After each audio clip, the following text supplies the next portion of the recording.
Welcome to the world of 996, a work culture in China that has sparked debates, protests, and even legal battles in China. Imagine working from 9 a.m. to 9 p.m., 6 days a week. Sounds exhausting, right? Well, for millions of Chinese workers, this isn't just a nightmare, it's reality. The consequences of this relentless work culture are dire. Overwork-related deaths, known as guolaosi in Chinese, have become alarmingly common. Employees collapse at their desks, suffer from chronic illnesses, or endure extreme stress. In 2019, a Huawei employee was found dead in his dormitory after consecutive long shifts. In 2021, a 22-year-old Pinduoduo employee collapsed on her way home at midnight and later passed away. Her death sparked outrage, igniting discussions about worker exploitation and corporate responsibility. These tragic incidents fueled the rise of the movement #996.ICU, a stark warning that if you work 996, you'll end up in the ICU. Thousands of tech workers took to GitHub, anonymously sharing their experiences, exposing exploitative companies, and demanding change. So, is 996 even legal? Technically, no.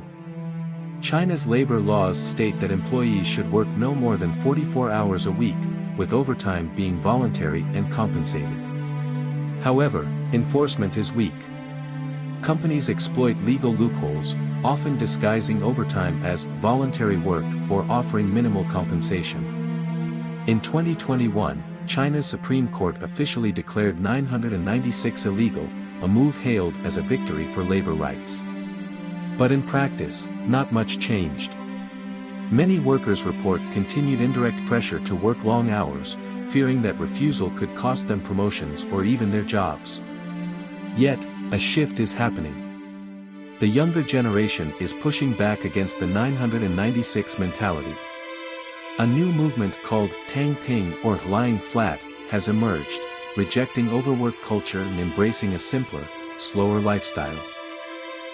More young professionals are quitting tech jobs, pursuing freelancing, or leaving big cities for a better work-life balance. This defiance has worried companies, prompting some to rethink their policies. Tech giants like Tencent and ByteDance have experimented with shorter workweeks, hoping to attract and retain talent. However, skeptics argue that such changes are superficial, and true reform is still far off. So, what does the future hold? Will 996 fade away, or will it evolve into something new? As global labor trends shift and automation replaces repetitive jobs, companies may be forced to rethink how they manage human capital. Some believe China's competitive nature will ensure that long hours remain the norm. Others predict a gradual transformation toward healthier work-life balance as workers demand more rights and regulations tighten. The conversation is far from over. The 996 culture is a double-edged sword. It helped China rise, but at what cost? It drove economic success but drained the workforce. It created billion-dollar companies but left millions exhausted.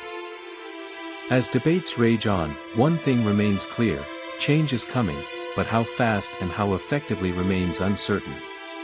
What do you think? Should governments enforce stricter labor laws? Should workers continue resisting 996, or is it an unavoidable reality of success? Let's discuss in the comments below and subscribe to this channel to stay updated. Thank you for watching.